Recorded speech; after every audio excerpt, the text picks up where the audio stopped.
Hi, and welcome to the trip. Merry Christmas. I am Megan Slattery, and this is my co-host. Tracy Evans.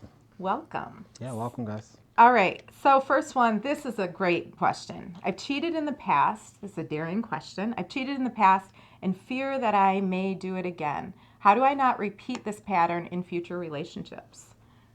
So, can I start this? Yeah. All right.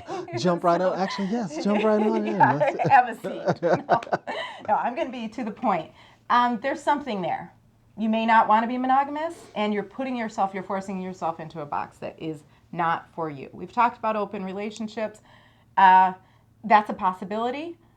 Maybe you aren't being transparent, and you're taking advantage of the situation. You feel secure with the person you're with, and you're doing what you want because it feels good, it's exciting.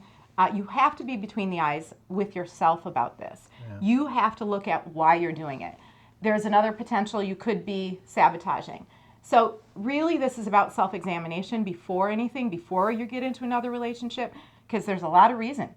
Self-loathing was mentioned when we were talking about it. Right. But honestly, I tend to go with, and that's a possibility too. I tend to go with it excites you, you like it, there's some kind of benefit that you don't get in a monogamous relationship. So self examination is going to be the first way.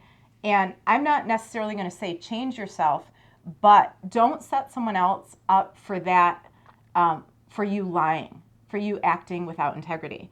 So I don't look at it as a moral failure. I do look at it as something that's not fair to the other person when you're being duplicitous and you know this about yourself. Right. It's not an Yeah, accident. when you know. Right? Yeah. She knows. Right. This is a woman, by the way. So let's, blow the myth that only men stereotype. are, the Yeah. stereotype of only men are cheaters.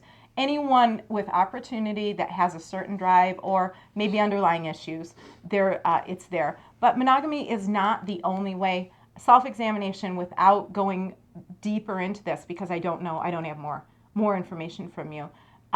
You have to truly, between the eyes, take a look at yourself and go from there. Yeah. What's your take? I totally agree, and I think there's a portion where you said you have to examine yourself and then know that this is not the only type of relationship. Right. I think as a society, for so long, we have been forced to thinking that a relationship is between a man and a woman, and a relationship has to be a certain way. And once you're with this person, you're supposed to be with this person till the end, and all of these different stereotypes. But if you know that you are a person that likes to cheat, or you're always Right. cheating, maybe you should look into having polyamorous relationships, because I agree. in today's society, lots of people do it, and it works for them. As negatively as it has seemed, or how many ever people Right. look down and frown upon it, they're not in your relationship. Right. You can only do what's best for you. Absolutely. I think that's a threatening concept to people too, who are in traditional relationships. Oh, too. for sure. That's partly why someone would look down on someone who chooses to be polyamorous. But if you have, if this is sex drive, then absolutely, I think that's the way to go. If there's something that you can't stand that level of intimacy at a certain point, I can relate to this, so I just wanted to bring that up.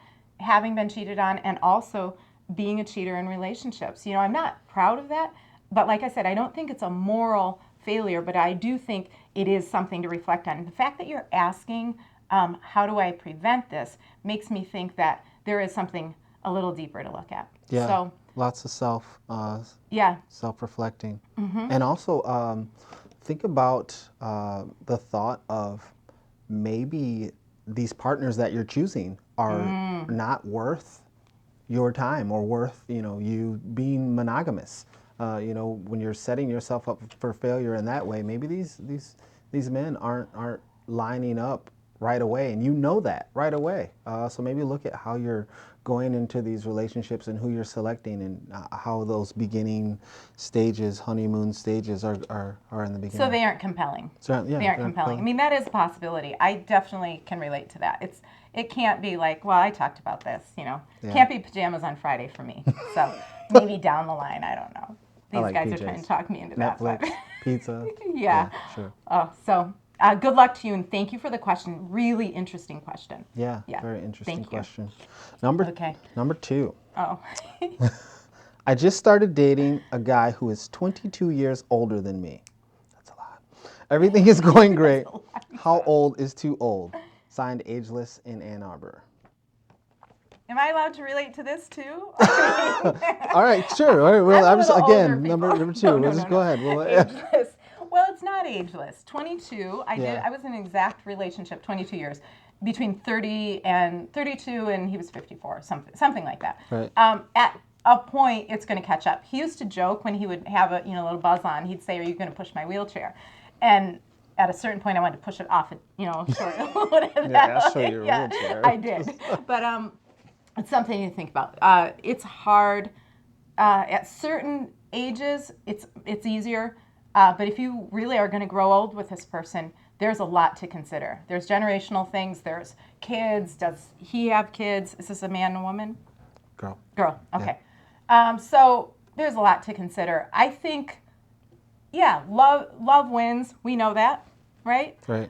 But there's more to consider than we consider in the very, very early stages of dating someone who's older. And it is comforting that daddy thing is a real thing, Yeah. or the mommy thing that some people go for. It is comforting, but eye-to-eye peers, you're going to have just a different relationship. Expect it to be different. How old is too old? Well, I don't know. Yeah. To me, that's too old. That's too old. Yeah. Yeah, at my age, it would be a horrible setup. So I think I say it's too old.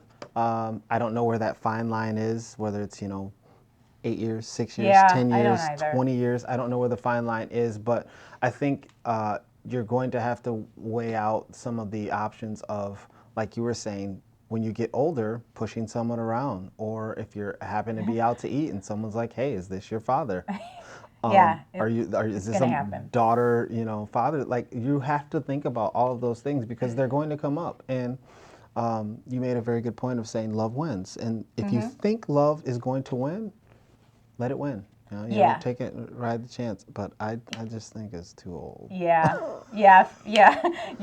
If you're going there, own it, but expect there to be issues of retirement, issues of things down the line. So we're going to get a little blasted for being on the same team for that one. But yeah, I think it's too old. Yeah, I definitely would think that it's too old too. Yeah.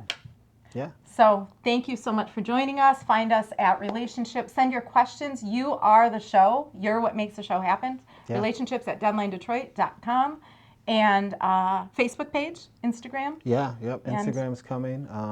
Yeah. Have a good coming. holiday, guys. Yeah. Merry Christmas. Yeah.